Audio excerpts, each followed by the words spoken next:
香港學界定向錦標賽中距離決賽，2026年2月28日於寶馬山舉行。賽事吸引數百名學界精英參與，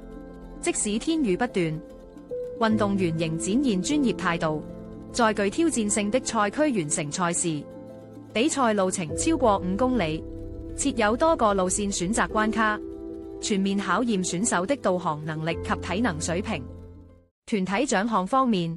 香港華人書院奪得男子團體總冠軍，隊員在雨中保持穩定發揮，展現出優秀的團隊協作能力。